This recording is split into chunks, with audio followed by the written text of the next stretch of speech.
श्री राम, श्री राधे, श्री राधे, श्री राधे। आप सब लोग शांति से बैठने की कृपा करें। और देखिए,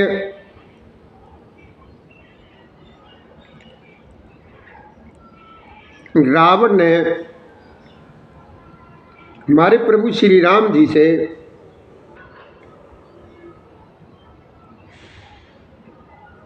दक्षिणा में क्या मांगा?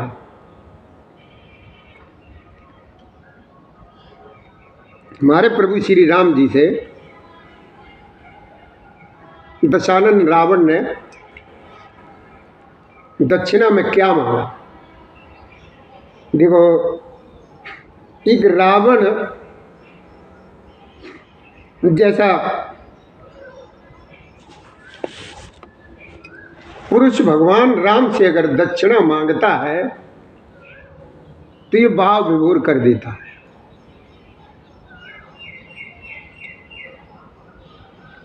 प्रभु श्री राम जी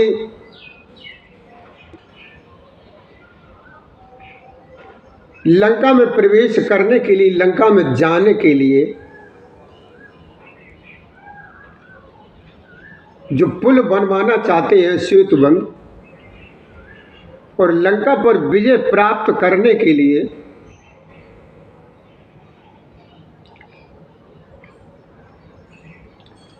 तो वहां पर मेरे प्रभु श्री राम जी भोलेनाथ यानी रामेश्वरम का वहां पर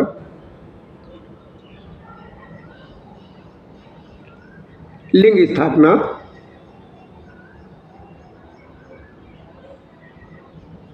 करने का विचार बना।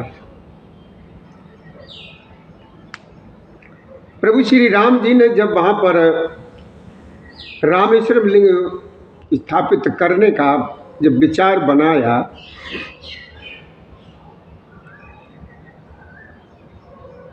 तो अब ये हुआ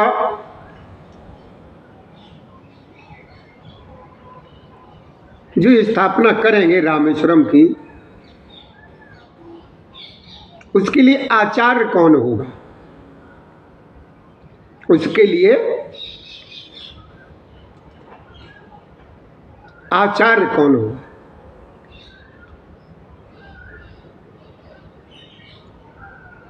तो वहां पर ये विचार किया गया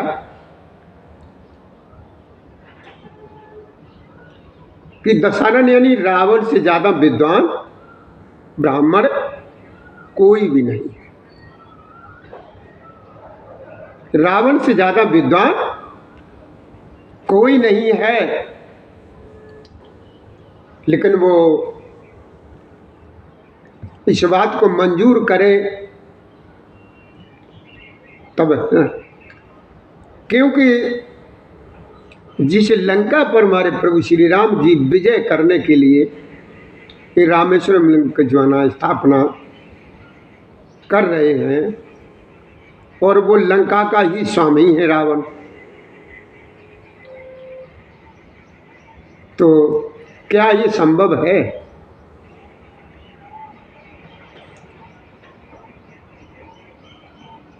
रावण समझ के, रावण ने जान लिया कि लोग वहां पर आ चुके हैं, ये सब कुछ जान गया था वो। और जब प्रभु श्री राम जी ने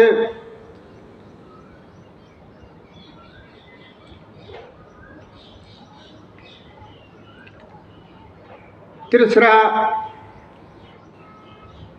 और इन सबको जब मार दिया तो वो भी ये भी जानता था कि खर, दूषण, त्रिशरा और बाली ये मेरे ही समान बलवान हैं, लेकिन इनको भगवान के अलावा कोई मार नहीं सकता, मारे बिन भगवंता कोई मार नहीं सकता, ये भी जानता था। वो जानता था कि भगवान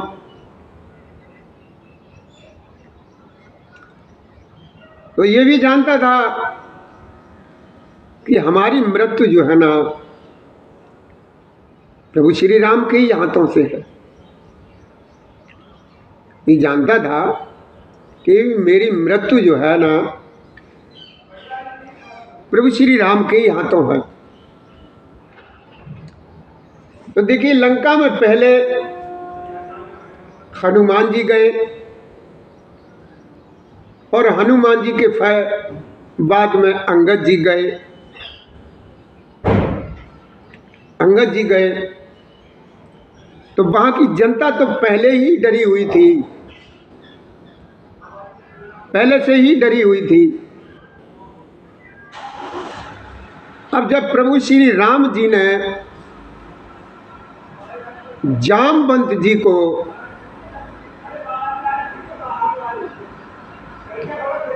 आचार्य पद के लिए जब लंका में भेजा है तो जामवंत जी भी बहुत भारी शरीर के, भयानक शरीर के, यानी कुंभकर्ण से कुछ ही हल्के शरीर में थे।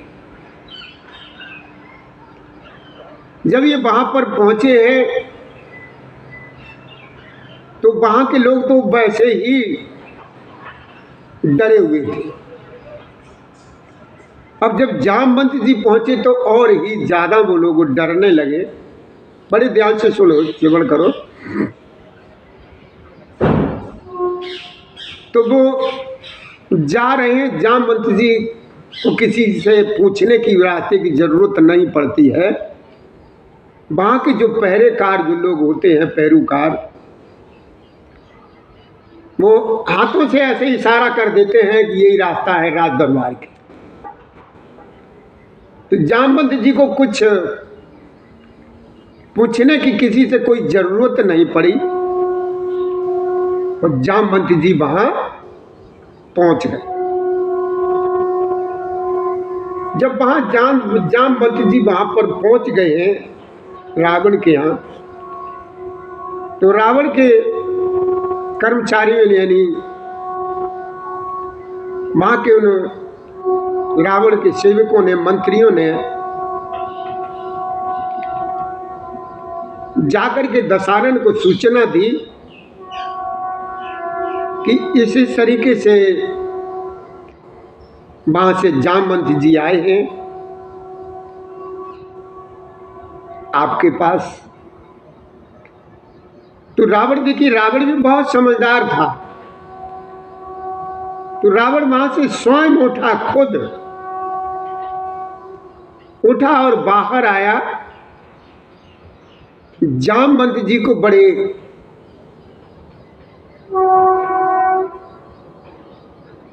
खुशी के साथ, बड़ी प्रसन्नता के साथ, बड़े सम्मान के साथ वो अंदर ले गया।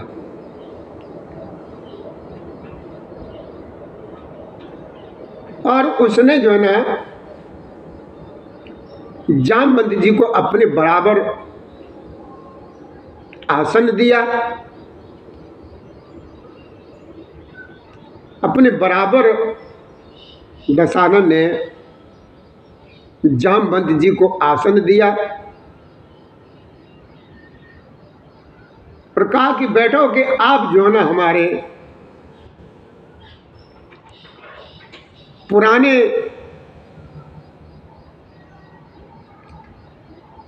मतलब हमारे संबंधी हो, मतलब जो भी कहा हो, दोस्त हो, तो हमारा ये बनता है हम आपका सम्मान करें। तो दोनों लोगों ने आसन ग्रहण किया।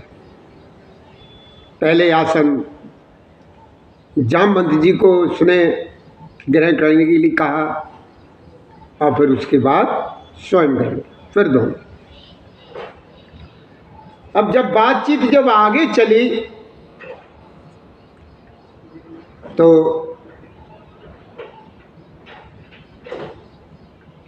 आने का कारण वगैरह पूछा गया तो जामवंत जी ने बताया कि देखो दशानन, हमारे प्रभु श्री राम जी ने आपको आचार्य पद के लिए आमंत्रित किया है,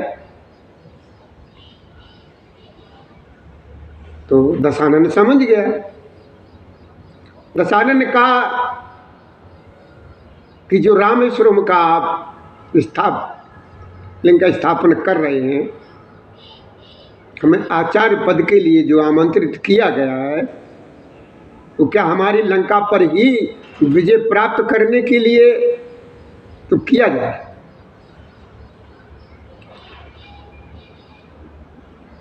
इस तरीके की बातचीत हुई। जामवंत जी ने कहा कि देखो भाई, हमें जो है ना ज़्यादा कुछ बोलने की या ज़्यादा कुछ कहने की अनुमति नहीं है। ज़्यादा कोई अनुमति नहीं है। जब यहाँ पर बातचीत जब उनकी होने लगी तो रावण ने ये कहा कि ये बताओ जामवंत जी कि आप यहाँ पर आए हो, अगर हम आपको न जाने दें तो क्या करो। मतलब रोक। रावण कह रहा है कि देखिए, तुम हमें को बुलाने आए हो, हमारी ही लंका पर विजय प्राप्त करने के लिए आए, ऐसा कौन हो? तो हम आपको न जाने दें तो क्या। तो जामवंत जी ने कहा कि देखो दशानन, ये जो हमारे और आपके बीच में जो बातचीत जो भी हो रही है, इसको लक्ष्मण जी सब देख रहे हैं और सब सुन रहे हैं। उन्होंने कह दिया था कि दशानन जो कुछ भी कहे या कुछ गड़बड़, मतलब कुछ ऐसा कुछ करे, और लक्ष्मण जी पाश पात्र शास्त्र जो है ना संधान किए हुए बैठे। अगर किसी प्रकार की किसी ने अगर कोई क्रिया करने की कोशिश की तो पाश पात्र शास्त्र जो है ना छूट जाए, और सारे लंका में जो भी हैं, फिर चाहे शिव जी भी आ जाएं, फिर उसको उठा नहीं पाए। यहां तक तो जी ये सब बातचीत हुई। तो रावण ने कहा कि देखो, हमें अगर आचार्य पद के लिए आमंत्रित किया गया है तो हमें मंजूर है। चलो, किसी ने पहली बार ये समझा तो है कि पहली बार किसी ने हमें इस काबिल तो समझा है, भारत में पहली बार आमंत्रित किया है और समझा है, चलो हमें मंजूर है। और मंजूर कर लिया उसने। अपने सभी अनुचरों को बुलाया और अनुचरों से ये कहा कि भैया देखो, जो भी यज्ञ क्रिया के लिए उसके लिए सामग्री की आवश्यकता होती है, वो तैयार कराई जाए। वो तैयार की और वो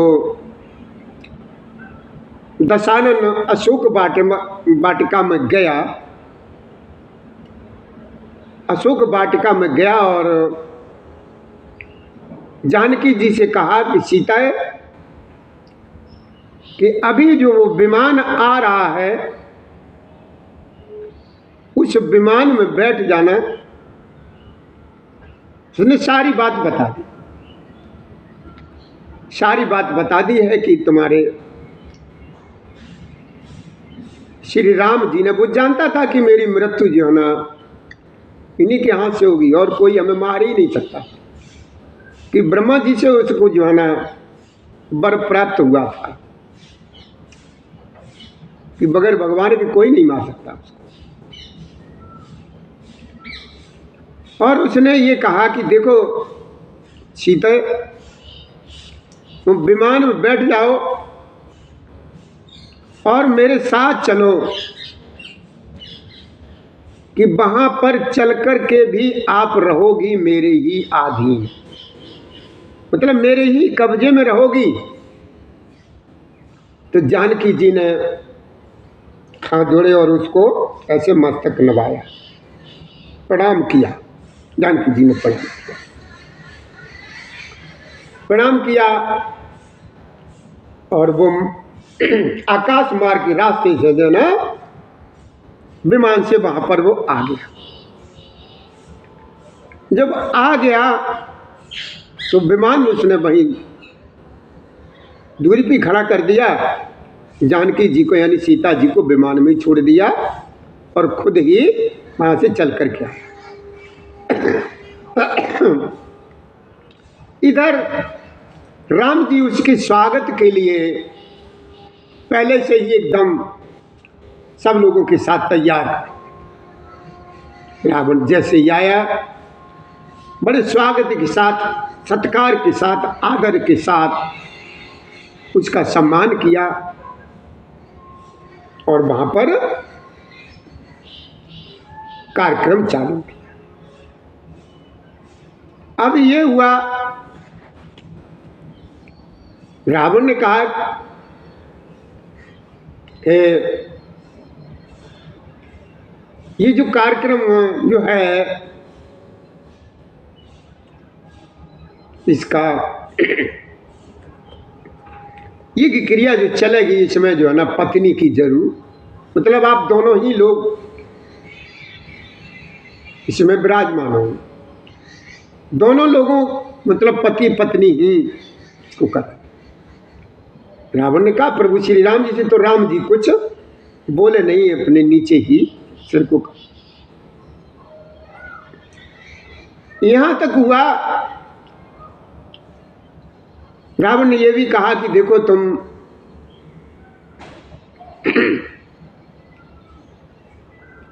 जो है ना घर गृहस्थी वाले हो, पत्नी वाले हो, और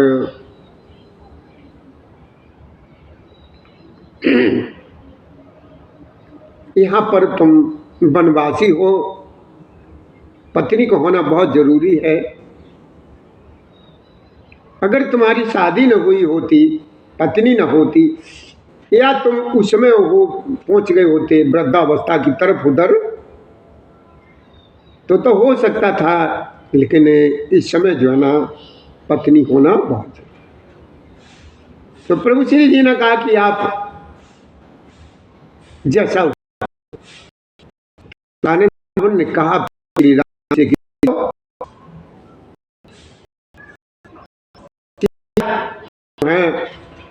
हमारे विमान है उनको लिखा। तो विभीषण जी गए हैं लेने के लिए। विभीषण जी गए उस विमान से सीता जी को लेकर के आए। बाकायदा प्रभु श्री राम और जानकी जी के द्वारा वो उसका कार्य चला। अब वो वहां पे शिवलिंग नहीं है, शिवलिंग नहीं है, तो रावण ने कहा कि वो लिंग कहाँ?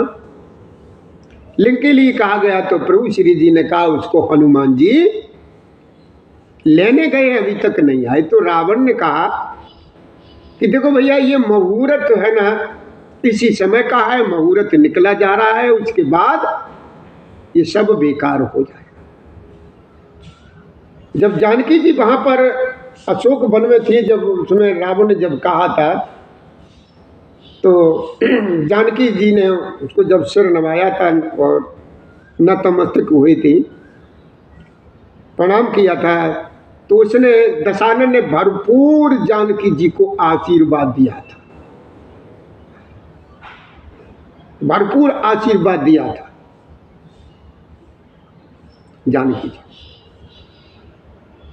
तो उन्होंने कहा कि देखो ऐसा है, इस बालू मिट्टी के ही जो है ना शिवलिंग बनाओ, बना लिया जाए और इसकी स्थापना तो वहाँ पर उस समय जानकी जी ने अपने हाथों से बालू के ही रेत की शिवलिंग को तैयार किया और बाकायदा विधिवत वहाँ पर उनकी स्थापना की गई। जब सारा काम निबट गया, क्योंकि रावण बहुत समझदार, रावण ने पहले ही सब कुछ कह दिया था कि आचार्य का ये फर्ज होता है कि जिजमान के पास जो सामग्री न हो उसका इंतजाम आचार्य ही करता है, कर लेना चाहिए। जिजमान के पास जो भी सामग्री न हो उसके ही जो है ना जिम्मेदारी जो है ना आचार्य की है। तो विधिवत सब काम हो गया। अब प्रभु श्री राम जी ने कहा कि देखो भाई सारा काम निबट गया, और उस समय सीता जी से भी ये भी कह दिया था कि जैसे ही कार्य समाप्त हो जाए तो आप तुरंत ही आकर के विमान में बैठ जाएं। जैसे ही ये रामेश्वरम का कार्यक्रम जो है संपन्न हो जाए तो आप वहां से उठकर के तुरंत ही विमान में आकर के बैठ गए। जानकी जी ने वैसा ही किया, प्रभु श्री राम जी ने भी किसी तरीके के कोई कुछ नहीं किया। और जब सारा काम जब संपन्न हो गया तो प्रभु श्री राम जी ने कहा कि आचार्य अब आप अपनी दक्षिणा मांगो, और यह भी कहा कि देखो देखो राम, देखो जिजमान, हमको कोई सोना चांदी संपत्ति दक्षिणा में नहीं चाहिए, आप चिंता ना करो। आप जो है ना किसी प्रकार की चिंता ना करें।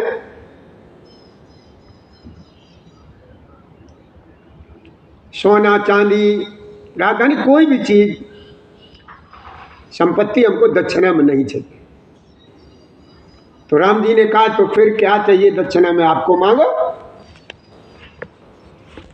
जो भी मांगना हो। देखिए, तो रावण ने कहा कि प्रभु हमें कुछ नहीं चाहिए, जब हम मृत्यु शैया पर हो, जब हम मृत्यु शैया पर हो तो आप मेरे सामने खड़े हो, आप मेरे सामने खड़े हो। तो प्रभु श्री राम जी ने कहा तथास्तु ऐसा ही होगा। और प्रभु श्री राम जी ने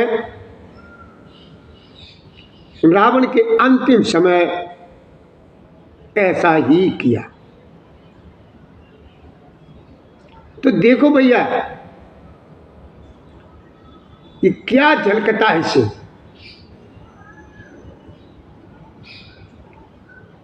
कि रावण कितना समझदार था, कितना समझदार था। और प्रभु श्री राम जी ने अब अंदाजा लगाइए कि जिसकी पत्नी का कोई हरण कर ले जाए और वो तुम्हारे सामने फिर लेकर के आ जाए और वो भी तुम्हारी उससे, तो तुम क्या करोगे। लेकिन देखिए इसको कहते हैं विद्वान। इसी के साथ भैया इस वीडियो को अगर आप लोग पसंद करते हैं, पसंद आए, अच्छा लगा हो, अच्छा लगे तो इसको लाइक कर दें और सब्सक्राइब जरूर कर दें, जिससे हम आप लोगों को ये नई नई कथाएं जो है ना खोज खोज के आदमी लाया करें। श्री राधे, श्री राधे, श्री राधे।